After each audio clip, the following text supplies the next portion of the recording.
ये जो चौतरफा आक्रमण चली नूतन विधायक हिमांशु शेखर साहू ऑफ लिखु भाई विरुद्ध रे जो कुशारेटना चली समालोचना चली विभिन्न प्रकार सोशल मीडिया माध्यम प्रत्यक्ष भाव में परोक्ष भाव में आक्षेप करा जाए जीवली ढंग से 2 दिन तले मरणात्मक आक्रमण करागला जहाँकि पूर्व प्रायोजित बोली प्रमाण योग्य तथ्य भित्तिक काली आम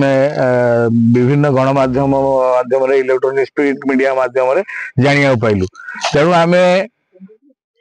बीजेपी भारतीय जनता पार्टी तरफ लिखु भाई जो देइछंती तांकर मंत्र तांकर स्लोगान जे भाई आम हिंसा को विश्वास करनु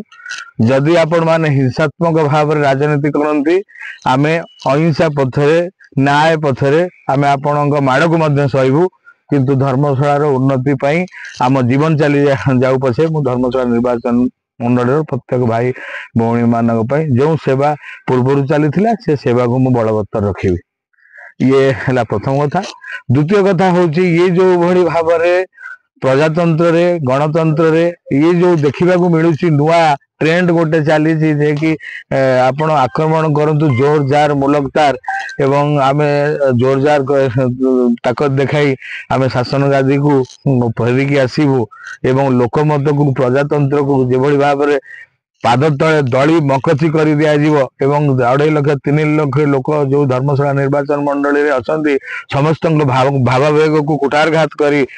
सम्मान न जन जो भाव में गुंडाराज चढ़ाई विरोधी दल नेता माने असहिष्णु होगी आम दृढ़ प्रतिवाद करुचु एवं आज दीप प्रज्वलन शांतिर प्रतीक भाव में प्रभु जगन्नाथ पाखे माँ तारिणी पाखे मान्यवर विधायक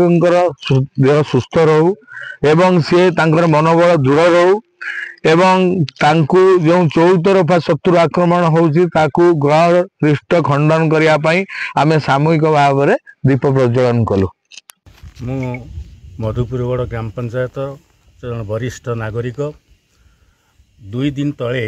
आमर प्रिय विधायक जनसेवी तांको उपरे जाजपुर पाखरे संघबद्ध भाव में प्रायोजित भाव में मरणात्मक आक्रमण करागला मारिदेवा जीवन में मारिदेवा लक्ष्य समस्त प्रकार व्यवस्था कराइला सौभाग्यवशतः से सेतु बंचीगले से आज आम